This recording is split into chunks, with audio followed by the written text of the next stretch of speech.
Indian polity में आज हम पढ़ेंगे जो हमारा संविधान बना है, इसकी कुछ विशेषताएं। इस हमारे जो संविधान है भारत को, उसकी विशेषताएं क्या है, salient features of the constitution. उससे पहले कुछ इंपॉर्टेंट चीज़ें रह गई थी, वो देख लेते हैं।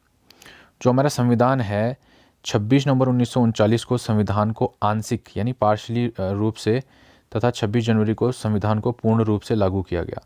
जो मेरा संविधान तो बनकर तैयार हो गया था 26 नवंबर 1949 को, उसको आंशिक रूप से तभी लागू कर दिया गया, लेकिन पूर्ण रूप से जब हम गणतंत्र दिवस मनाते हैं 26 जनवरी को 26 जनवरी को डेट ली गई। अब ऐसा क्यों किया गया, इसके पीछे एक ऐतिहासिक जो है घटना संबंधित है, वो देख लेते हैं। 26 जनवरी की तारीख इसलिए चुनी गई क्योंकि इस दिन 1930 में भारतीय राष्ट्रीय कांग्रेस के लाहौर अधिवेशन दिसंबर इतना में पारित हुए संकल्प के आधार पर पूर्ण स्वराज दिवस मनाया गया। अब देखो ऐसा हुआ ना, 1928 में नेहरू रिपोर्ट आई, तो नेहरू रिपोर्ट में इन्होंने डोमिनियन स्टेटस मांगा था। डोमिनियन स्टेटस क्या होता है कि अंग्रेजों आप जाओ, भारत में हम आप राज्य करेंगे लेकिन आपके अंडर ही, ठीक है। नेहरू रिपोर्ट में नेहरू जी ने ये मांगा था, मोतीलाल नेहरू ने। तो जब जवाहरलाल नेहरू और सुभाष चंद्र बोस जैसे जो यंग लीडर्स थे उनको ये पसंद नहीं आया, उन्होंने कहा हमें डोमिनियन स्टेटस नहीं चाहिए, वी वांट कंप्लीट इंडिपेंडेंस। तो ठीक है, अगर आपने मांग ही लिया तो हम इनको 1 साल का क्या देते हैं, ड्यूरेशन दे देते हैं। आपने 28 में मांगा है, 1929 1 साल का समय देते हैं। अगर अंग्रेजों ने 1 साल में डोमिनियन स्टेटस नहीं दिया तो 1929 को हम 1929 के बाद हमारी डिमांड क्या हो जाएगी, फिर हम मांगेंगे पूर्ण स्वराज, कंप्लीट इंडिपेंडेंस। तो 1 साल गुजरा, 28 से 29 हुआ। इस साल में अंग्रेजों ने कोई भी डिसीजन नहीं लिया, उन्होंने कोई भी डोमिनियन स्टेटस नहीं दिया।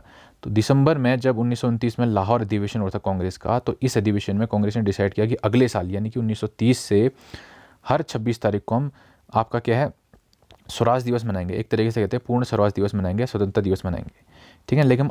लेकिन जब आज़ादी हमें मिली तो हम 15 अगस्त को आज़ाद हो गए, तो दोनों डेट अलग होगी ना। हम सेलिब्रेट कर रहे थे 26 जनवरी को और आज़ाद हो गए 15 अगस्त को। तो 26 जनवरी को कमेमोरेट करने के लिए, श्रद्धांजलि देने के लिए एक तरीके से हमने इस दिन ये डेट किसके लिए चुनी, गणतंत्र दिवस मनाने के लिए, ठीक है। संविधान सभा द्वारा हाथी को प्रतीक, जो आपके संविधान सभा की मोहर थी ना, जो सील थी, वो किस तरह की थी, हाथी थी, उसकी सील बनाई गई थी। सर BN राव, जो आपके BN राव थे, को संविधान सभा के लिए संवैधानिक सलाहकार, कॉन्स्टिट्यूशनल एडवाइज़र, कानूनी सलाहकार बनाया गया इनको, ठीक है।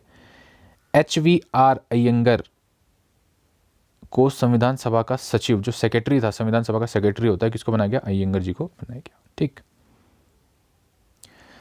अब आ जाते हैं हम आज के टॉपिक पे हमारे, जो है संविधान सभा की, जो हमारा संविधान है उसकी विशेषताएं क्या है।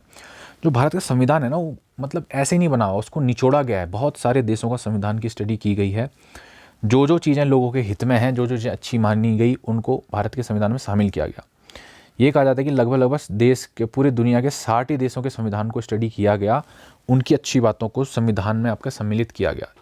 तो इससे ये हम समझ सकते हैं कि जो भारत का संविधान है बहुत ही शानदार है। तो हम जो आपका इंडियन कॉन्स्टिट्यूशन पढ़ रहे हैं, आज हम उस सीरीज़ में ये पढ़ेंगे कि भाई जो संविधान है उसकी विशेषताएं क्या क्या है, मतलब क्या क्वालिटीज़ हैं हमारे संविधान में, ठीक है ना। ये आप सबको पता होनी चाहिए। सबसे पहले तो सबसे लंबा लिखित संविधान, ये जो संविधान है उसको हमने किस में लिखा है, एक बुक में लिखा है ना, संविधान की किताब होती है। तो सबसे लंबा लिखित संविधान है दुनिया का। भारत का संविधान विश्व का सबसे लंबा लिखित संविधान है। जब ये संविधान आपका बनकर तैयार हुआ था 1949 में, लागू हमने किया था 26 जनवरी को पूर्ण रूप से। उस समय पे संविधान में 395 अनुच्छेद थे, आर्टिकल्स थे, 22 पार्ट्स थे और 8 अनुसूचियाँ या शेड्यूल्स थे, ठीक है। लेकिन अभी क्या है, अभी 2019 के आंकड़े अगर मैं देखूँ, किताब में मुझे यहाँ तक का मिला, तो अभी क्या है 470 अनुच्छेद हो गए हैं। 22 भाग थे, 25 भाग हो गए, और 8 अनुसूचियाँ थी तो 12 अनुसूचियाँ हो गई है।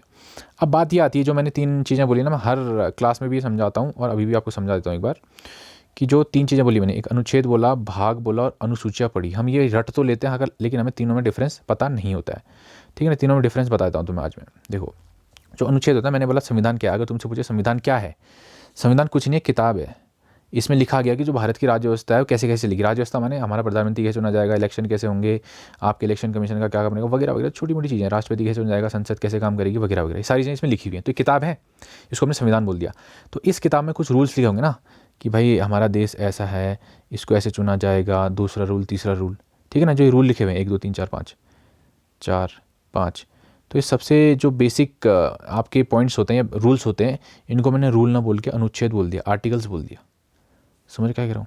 एक चीज़ लिखी है, जैसे हमारा जो आर्टिकल 1 है, क्या कहता है, भारत राज्यों का एक संघ है, इसमें ये लिखा है, एक रूल हो गया, मतलब भारत राज्य का संघ है। अच्छा, फिर दूसरा रूल लिखा है, भारत किसी भी राज्य को भारत में शामिल कर सकता है, बाहर बहुत बढ़िया। तो छोटे छोटे रूल लिखे, इनको मैंने रूल्स ना बोल के अनुच्छेद बोल दिया। मतलब संविधान जो किताब है उसके सबसे छोटा यूनिट है, उसको हम बोलते हैं अनुच्छेद आपका, ठीक है। अब भाग क्या है, देखो भाग क्या है, भाग कुछ अनुच्छेद होंगे, कुछ आर्टिकल्स होंगे जो एक जैसी बात कर रहे होंगे, ठीक है ना। जैसे देखो आर्टिकल 1 क्या कह रहा है, भारत राज्यों का संघ है। आर्टिकल 2 कह रहा है किसी भी बाहरी राज्य को हम भारत में शामिल कर सकते हैं। तीसरा कह रहा है भारत के अंदर स्थित राज्यों का बाउंड्री या नाम हम बदल सकते हैं। चौथा कह रहा है जो प्रोसीजर है 2 और 3 में, अनुच्छेद 2 और 3 में आसानी से हो जाएगा, कोई दिक्कत नहीं होगी इसमें।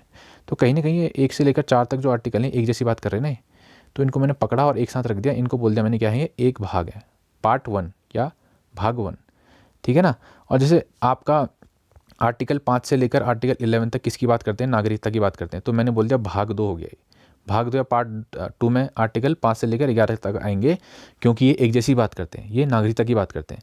फिर 12 से लेकर आपका 35 तक ये आपका मूल अधिकारों की बात करते हैं, तो ये भाग 3 बोल दिया मैंने। समझ लो भाग क्या है, कुछ अनुच्छेद, कुछ आर्टिकल्स आपके जो एक जैसी बात कर रहे हैं उनको मैंने एक ग्रुप बना दिया और उनको भाग बोल दिया या पार्ट बोल दिया। अब अनुसूचियाँ क्या है, तो अनुसूचियाँ देखो क्या है। जैसे मैंने आर्टिकल 1 पे क्या बोला, आर्टिकल 1 पे बोला भाई जो आपका आर्टिकल 1 है उसमें मैंने बोला कि भारत राज्यों का संघ, एक संघ है, इसमें 28 राज्य हैं, ऐसा लिखा है इसमें। लेकिन उन 28 राज्यों के नाम नहीं होंगे। ये बोलेगा अगर नाम जानना है तो भाई कहाँ जाओ, अनुसूचियों में जाओ, अनुसूची 1 में देखो नाम, सारे नाम लिखे होंगे कौन कौन से हैं। तो जो आपका आपकी अनुच्छेद होते हैं, आर्टिकल्स होते हैं, उनकी डिटेल अगर जाननी है तो कहाँ जाना पड़ेगा आपको, अनुसूचियों में। अनुसूची क्या है, आर्टिकल्स की डिटेल्स है, समझ गए। वेरी गुड, ये बेसिक आपको पता होना चाहिए कि है क्या चीज़ है, ठीक। दूसरी विशेषता देखो भारतीय संविधान की, विभिन्न स्रोतों से बना, drawn from various sources. Bharat का जो संविधान है, मैंने बोला था लगभग हमने 60 ही देशों का संविधान देखा था, उसके बाद हमने भारत का संविधान बनाया था, ठीक है ना। तो जो भारत का संविधान, भारत के संविधान में अपने अधिकतर उपबंध विश्व के कई देशों के संविधान और भारत शासन अधिनियम 1935 से उपबंधों से लिए गए हैं। डॉक्टर भीमराव अम्बेडकर का ये कहना था ना, क्या देखा उन्होंने क्या कहा, भारत के संविधान का निर्माण विश्व के विभिन्न संविधानों को छानने के बाद बना हुआ है। तो ये हमारी विशेषता, हमने ऐसा नहीं कि मुँह उठा के खुद ही बना दिया, हमने देखा, हर जगह देखा, हर संविधान देखा, उसमें स्टडी करी चीज़ों की, जो चीज़ें अच्छी हैं वही चीज़ें इंक्लूड की, ठीक है ना। भारत का संविधान न तो लचीला और न ही कठोर है। Indian constitution is blend of rigidity and flexibility. पहले समझो लचीला संविधान क्या होता है, कठोर संविधान क्या होता है, ठीक है। तो तब तुमको समझ आएगा भारत का संविधान ना लचीला है ना कठोर है। कठोर संविधान उसे माना जाता है जिसमें संशोधन करने के लिए विशेष प्रक्रिया की आवश्यकता होती है। उदाहरण के लिए यूएसए का संविधान, जैसे अगर कोई संविधान है उसमें कोई चेंजेस करने हैं तो बहुत मुश्किल होता है चेंज करना, मतलब कठोर होता है, इट इज़ वेरी रिजिड, कि उसमें आप आसानी से उसको चेंज नहीं कर सकते, बहुत सारी प्रोसेस करनी पड़ती है, ठीक है। जैसे कि आपका यूएसए का संविधान है एग्जाम्पल के लिए। और लचीला संविधान क्या होता है, जिसमें संशोधन प्रक्रिया बहुत आसान होती है, जिसमें आपका जो संविधान लिखा हुआ है उसमें चेंजेस करने तो बहुत आसानी से हो जाएगा, ठीक है। लेकिन जो आपका भारत का आपका संविधान है वो ना लचीला ना कठोर है। कहीं कहीं पर हमारा जो संशोधन आराम से हो जाएगा, कहीं पर उसको संशोधित करने के लिए बहुत सारी मशक्कत हमें करनी पड़ेगी। जैसे फॉर एग्जांपल अगर हमें किसी राज्य की बाउंड्री बदलनी है, नाम बदलना है, तो आसानी से हो जाएगा, सिंपल मेजोरिटी चाहिए होगी, आसानी से इसमें चेंज हो जाएगा। लेकिन अगर हमें राष्ट्रपति के चुनाव से रिलेटेड कोई परिवर्तन करना है, हम चाहते हैं कि राष्ट्रपति के चुनाव में ये परिवर्तन हो, इतने ये लोग भी हिस्सा लें, कुछ परिवर्तन हो, तो उसको चेंज करने में बहुत हमें मशक्कत लगेगी, आसानी से चेंज नहीं होगा वो, हमें स्पेशल मेजोरिटी चाहिए होगी वगैरह वगैरह। वो सारी चीज़ें मैं एक्सप्लेन करूँगा जब मैं आपका संविधान संशोधन पढ़ाऊँगा, ठीक है ना। अभी इतना समझ लो, ना ये फ्लेक्सिबल है ना रिजिड है भारत का संविधान, ठीक। अगला, एकात्मकता की ओर झुकाव के साथ संघीय व्यवस्था, federal system with unitary base. अब देखो फेडरल सिस्टम क्या होता है, जो आपका एक चीज़ होती है फेडरलिज्म, एक होता है नॉन फेडरलिज्म, एक होता है फेडरल, एक होता है नॉन फेडरल, दो चीज़ें आप दिमाग में रखो। एक चीज़ होती है क्या, फेडरल, और एक होता है नॉन फेडरल। जो फेडरल होता है ना, फेडरल क्या है, आपका केंद्र है, केंद्र आपका राज्यों का समूह तो होगा ही होगा, संघ होगा। लेकिन जो फेडरल सिस्टम होगा, जो सरकार का एक संघीय सरकार होगी, उसमें विशेषता क्या होगी कि जो शक्तियाँ हैं ना, जो देश की शक्तियाँ वो केंद्र के पास भी होंगी, राज्य के पास भी होंगी, ठीक है। लेकिन जो नॉन फेडरल है, इसमें शक्तियाँ सिर्फ केंद्र के पास होंगी। तो भारत में ये दोनों ही प्रकृति पाई जाती हैं। कहीं कहीं पर हमें लगता है कि भारत देश फेडरल सिस्टम है, कहीं पर हमें लगता है नॉन फेडरल है। कैसे, देखो फेडरल सिस्टम की विशेषताएं क्या होती हैं, दो सरकार, एक केंद्र की, राज्य की, हमारे भारत में है, इसका मतलब फेडरल सिस्टम दिखा रहा है, बहुत बढ़िया। शक्तियों का विभाजन, कुछ शक्तियाँ केंद्र के पास हैं, कुछ राज्य के पास हैं, इसका मतलब भारत में भी फेडरल सिस्टम दिख रहा है। लिखित संविधान है हमारा, संविधान की सर्वोच्चता, संविधान सबसे ऊपर रखा जाता है भारत में, है हमारा। संविधान की कठोरता, संविधान मतलब कठोरता है, आसानी से उसको अमेंडमेंट नहीं किया जा सकता, कहीं कहीं पर हमने ये भी देखा है। स्वतंत्र न्यायपालिका, जो हमारी जुडिशरी है, जो हमारी न्यायपालिका स्वतंत्र है, ऐसा नहीं कि उसमें नेताओं का हस्तक्षेप है। नेता जो कह रहे हैं उसके अकॉर्डिंग हमारा डिसीजन नहीं होता, जो आपके सबूत होते हैं उनके अकॉर्डिंग आपका क्या होता है, डिसीजन लिया जाता है। तो हमारी जो न्यायपालिका है वो स्वतंत्र है। ये किसकी आपकी विशेषता है फेडरल सिस्टम की। इसका मतलब भारत में कहीं ना कहीं फेडरल सिस्टम दिख रहा है। और द्विसदनीयता जैसे लोकसभा राज्यसभा। तो ये सारे जो फीचर्स हैं ये किसके हैं, फेडरल सिस्टम के। इसका मतलब भारत में फेडरल सिस्टम है। लेकिन रुकिए, इतनी जल्दी नहीं। जो आपका फेडरल सिस्टम है, साथ साथ में हमारे कुछ नॉन फेडरल सिस्टम के गुण भी होते हैं जो भारत में पाए जाते हैं। जैसे एक स्ट्रॉन्ग सेंटर, जो सेंटर है, सेंटर राज्य दोनों का शक्ति हैं, लेकिन ज़्यादा शक्ति किसके पास है, सेंटर के पास है। तो ये किसको प्रदर्शित करता है, ये नॉन फेडरल सिस्टम को प्रदर्शित करता है। एक संविधान, सिंगल कॉन्स्टिट्यूशन, ऐसा नहीं कि राजस्थान का कोई और कॉन्स्टिट्यूशन है, यूपी का कोई कॉन्स्टिट्यूशन है, सिंगल संविधान है केंद्र का। तो कहीं ना कहीं ऐसी बातें भी हैं जो आपका यूनिटरी सिस्टम बना रही है, केंद्र को मजबूत बना रही है, ठीक है ना। एकल नागरिकता, ऐसा नहीं कि भाई हम यूपी में पैदा हुए तो हमारी नागरिकता उत्तर प्रदेश हो गई, हमारी नागरिकता उत्तराखंड हो गई। हमारी एक ही नागरिकता, हम कहीं भी पैदा हो जाएं, अंडमान निकोबार से लेकर जम्मू कश्मीर तक हम भारतीय हैं, ठीक है। संविधान का लचीलापन, फ्लेक्सिबिलिटी है, आसानी से मतलब चेंज हो सकता है। एकीकृत न्यायपालिका, इंटीग्रेटेड जुडिशरी, सबसे ऊपर सुप्रीम कोर्ट, फिर उसके नीचे स्टेट्स के कोर्ट, हाई कोर्ट, फिर आपके जिला कोर्ट, फिर उसके नीचे छोटे कोर्ट। तो इंटीग्रेटेड है ना, ऐसा तो नहीं कि अलग अलग है, सभी की तो है। केंद्र द्वारा राज्यपाल की नियुक्ति, केंद्र राज्यों में अपना राज्यपाल नियुक्त करता है, जो आपका राज्य है उसकी सरकारों की उनको मतलब नज़र रखता है एक तरीके से। केंद्र का रिप्रेजेंटेटिव कह सकते हैं हम राज्यपाल को एक तरीके से, ठीक है। अखिल भारतीय सेवाएं, जैसे आपका IAS PCS होते हैं, इनको केंद्र इनको नियुक्त करता है, इनकी ट्रेनिंग सब केंद्र कराता है, लेकिन ये आपकी सेवाएं कहाँ, राज्यों में भी देते हैं, ठीक है। आपातकालीन उपबंध, मतलब इमरजेंसी प्रोविजंस हैं आपके। तो कहना ही चाह रहा हूँ कि हमारे देश में फेडरल सिस्टम के भी गुण हैं और आपका नॉन फेडरल यूनिटी सिस्टम के भी गुण हैं। मौलिक अधिकार, हमारा संविधान हमें 6 मौलिक अधिकार देता है। कौन कौन से? पहला, समानता का अधिकार, किसके अंदर, अनुच्छेद या आर्टिकल 14 से 18 तक हमें मिलता है। स्वतंत्रता का अधिकार 19 और 22, 19 से लेकर 22। शोषण के विरुद्ध अधिकार, राइट अगेंस्ट एक्सप्लॉयटेशन, अनुच्छेद 22-23। धार्मिक स्वतंत्रता का अधिकार, अनुच्छेद 25 से 28। सांस्कृतिक एवं शिक्षा का अधिकार, सांस्कृतिक एवं शिक्षा का अधिकार, अनुच्छेद 29-30। संवैधानिक उपचारों का अधिकार, अनुच्छेद 32। ये आपके 6 मौलिक अधिकार है। किस किस अनुच्छेद के अंदर आते हैं ये लिख लो। इनकी डिटेल में आपकी जो है स्टडी की जाएगी, तो घबराना नहीं है कि भैया हवा बता दिया और ऐसा वैसा। इनकी डिटेल में वीडियोस आएंगी आपके आगे जब मैं आगे बढ़ूंगा, ठीक है ना। राज्य के नीति निर्देशक तत्व, अब देखो जो हमारा संविधान है बहुत ही खूबसूरत है। उसने हमको राइट्स दिए हैं, फंडामेंटल राइट्स, मौलिक अधिकार दिए हुए कि आपके जो नागरिक है उसके ये अधिकार हैं। साथ ही जो हमारा राज्य है उसको डायरेक्ट किया है, directive principle of state policy, मतलब राज्य के नीति निर्देश किया, उसको निर्देश दिया है कि भैया अगर आप कोई कानून बना रहे हैं, कोई व्यवस्था बना रहे हैं, तो इन चीज़ों का ध्यान रखें। वो पूरा एक रूल एंड रेगुलेशंस लिखे हुए हैं जिनको हमने बोला राज्य के नीति निर्देशक तत्व। ये 35 से लेकर 51 तक आते हैं, ठीक है ना। इनका उल्लेख संविधान के 4थे भाग में होता है। इनका उद्देश्य भारत में कल्याणकारी राज्य की स्थापना। अब जो ये डायरेक्टिव प्रिंसिपल्स है, मतलब अगर इसमें ये कहा गया कि राज्य जो आपका केंद्र है, सरकार या राज्य सरकार है, अगर कोई कानून बना रहे हो तो इन चीज़ों का आप ध्यान रखना। लेकिन याद रखना कानूनी तौर पर बाउंड नहीं है। अगर इन्होंने कुछ चीज़ लिखी है, जैसे कि आपका नीति निर्देशक तत्वों में लिखा है कि आप कानून बनाते टाइम इस चीज़ का ध्यान रखें। अगर सरकार कानून बनाते टाइम उस चीज़ का ध्यान नहीं भी रख रही है तो हम कोर्ट नहीं जा सकती कि भैया इन्होंने इस चीज़ का ध्यान नहीं रखा, क्योंकि ये कानूनी तौर पर बाउंड नहीं है। कानूनी तौर पर आपका बाउंड नहीं कर सकते इस चीज़ को हम। हालांकि इसके विपरीत अगर जो मौलिक अधिकार है उनका हमारा हनन हो रहा है तो हम कानूनी तौर पर कोर्ट जा सकते हैं कि भैया हमारे मौलिक अधिकार का हनन हो रहा है, इसको सजा दो। लेकिन नीति निर्देशक तत्व को लागू करवाने के लिए हम कानून की सहायता नहीं ले सकते, ठीक है। मौलिक कर्तव्य, आप देखो फंडामेंटल राइट्स हैं, मौलिक आपके क्या है, मौलिक अधिकार है, तो मौलिक कर्तव्य, कुछ मौलिक कर्तव्य भी तो होने चाहिए, ठीक है ना। जो मूल संविधान था, जो आपका संविधान ओरिजिनली था, उस मौलिक कर्तव्यों का कोई आपका वो नहीं था, उल्लेख नहीं था। लेकिन जब इमरजेंसी लगी थी आपका इंदिरा गांधी द्वारा 75 से लेकर 77 तक, इसी के बीच में ये मौलिक अधिकार आपके इंट्रोड्यूस किए गए, मौलिक कर्तव्य आपके इंट्रोड्यूस किए गए।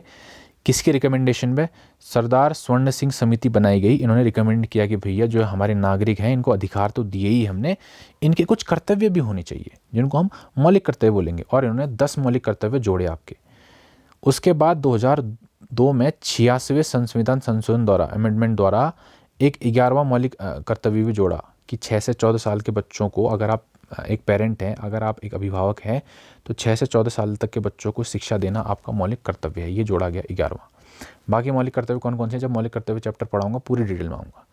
तो जो मौलिक कर्तव्य आपका है किसके अंदर आता है, भाग 4A के अंदर आता है, ठीक है, भाग 4A के अंदर आता है, जिसके अंदर एक ही आर्टिकल आता है आपका 51A, ठीक। अब देखो, एक धर्मनिरपेक्ष राज्य, जो हमारा देश है वो धर्मनिरपेक्ष है। धर्मनिरपेक्ष माने हमारे देश का कोई धर्म नहीं है। ऐसा नहीं कि हम हिंदू राष्ट्र हैं, ऐसा नहीं कि मुस्लिम राष्ट्र है पाकिस्तान के जैसे। हम धर्मनिरपेक्ष हैं, हमारे यहाँ पर सभी धर्मों की इज्जत की जाती है, ठीक है। मतलब हमारे देश का कोई पर्टिकुलर धर्म नहीं है। सार्वभौमिक वयस्क मध्याधिकार, यूनिवर्सल एडल्ट फ्रेंचाइजी, इसका मतलब है कि हर वह व्यक्ति जिसकी उम्र कम से कम 18 वर्ष है, उसे धर्म, जाति, लिंग, साक्षरता अथवा संपदा इत्यादि के आधार पर कोई मतभेद किए बिना मतदान देने का अधिकार होगा। अगर आप 18 साल से ऊपर हैं, आप कोई हो, गरीब हो, अमीर हो, आपका कितनी पैसा हो, कितना कुछ ना हो, आपको वोट देने का अधिकार होगा। यूनिवर्सल माने सबको कौन, 18 साल से ऊपर जो है। इसमें एक बात और कही जाती है कि जो आपके पहले वोट देने की एज थी वो 21 साल थी, इसको घटाकर 18 साल कर दिया गया। कब, 1989 में 61वें संविधान संशोधन द्वारा। अधिनियम 88 में आया था, पास होके लागू कब हुआ था, 89 में, ठीक है। एकल नागरिकता, मैंने इसे भी बताया था आपको, एकल नागरिकता क्या है। हमारा जो भारत देश है इसमें इतने सारे राज्य, 28 राज्य यूनियन टेरिटरीज हैं, इनमें हम कहीं भी पैदा हो जाएं, हमारी नागरिकता भाई भारतीय रहेगी। अगर मैं अंडमान निकोबार में पैदा रहा हूँ, इसका मतलब ये नहीं कि मेरी नागरिकता अंडमान निकोबार हो जाएगी। नेशनलिटी अंडमान निकोबार नहीं लिखूंगा मैं, नेशनलिटी इंडियन ही लिखूंगा। समझ गए, इसका मतलब ये है भारत के सभी नागरिकों को, चाहे वह किसी भी राज्य में पैदा हुए हों, एक ही नागरिकता मिलती है, वह है भारतीय। अमेरिका जैसा तो देश है, अमेरिका जैसे देशों में प्रत्येक व्यक्ति के पास न केवल देश की नागरिकता होती है, बल्कि वह जिस राज्य में रहता है उसकी भी नागरिकता होती है। जैसे वो कैलिफोर्निया में रह रहा है तो उसकी नेशनलिटी कैलिफोर्निया प्लस USA दोनों हो जाएंगी, ठीक है। यहाँ पर ऐसा नहीं है। लास्ट फीचर जो हमारे संविधान का इम्पोर्टेंट है वो देखो क्या है, एकीकृत व स्वतंत्र न्यायपालिका। एकीकृत व स्वतंत्र न्यायपालिका मतलब जो आपकी जुडिशरी है वो एकीकृत है, सिंगल। जैसे मैं बताता हूँ आपको, देखो ये सबसे ऊपर सुप्रीम कोर्ट, उसके नीचे हाई कोर्ट, उसके नीचे डिस्ट्रिक्ट कोर्ट, उसके नीचे सबऑर्डिनेट कोर्ट। ऐसा नहीं कि इंडिपेंडेंटली आपका डिसीजन लेगा। अगर इसने कोई डिसीजन दिया तो हम अपील कर सकते हैं इसके ऊपर वाले में, इसने कोई डिसीजन अपील कर सकते हैं इसके ऊपर वाले में, इसने कोई डिसीजन दिया अपील कर सकते हैं ऊपर वाले में। तो पूरा एक ही तो ढांचा है, एक ही तो है। इससे ये सबसे छोटा, फिर बड़ा, बड़ा, बड़ा, लेकिन ढांचा तो एक है पूरा। तो एकीकृत हमारा क्या है, आपका न्यायपालिका है, ठीक है। भारतीय संविधान एक ऐसी न्यायपालिका की स्थापना करता है जो अपने आप में एकीकृत होने के साथ साथ स्वतंत्र भी है, ये इंडिपेंडेंट भी है। ऐसा नहीं कि किसी पे डिपेंड कर रही है, इसमें राजनीतिक कोई इन्फ्लुएंस नहीं रहेगा। ऐसा नहीं कि राजनीतिक पार्टी के पक्ष में आपका वो देगी, डिसीजन देगी, मतलब इंडिपेंडेंट है। ऐसा नहीं कि आपका नेता जो कहेंगे वैसे डिसीजन देगी, इंडिपेंडेंट है, अपने हिसाब से आपका डिसीजन देती है। भारत की न्याय व्यवस्था में सर्वोच्च न्यायालय शीर्ष पर होता है, सुप्रीम कोर्ट। इसके नीचे राज्य स्तर पर आपका उच्च न्यायालय, स्टेट लेवल पे क्या होता है आपका हाई कोर्ट। राज्यों में उच्च न्यायालय के नीचे क्रमवार अधीनस्थ न्यायालय होते हैं, जो हमने कल पढ़े थे, ठीक है ना, क्रिमिनल एंड आपका सिविल कोर्ट्स वगैरह, उसके नीचे जो भी आती है, ठीक। तो ये थे आज का आपका वीडियो, ठीक है ना, गुड।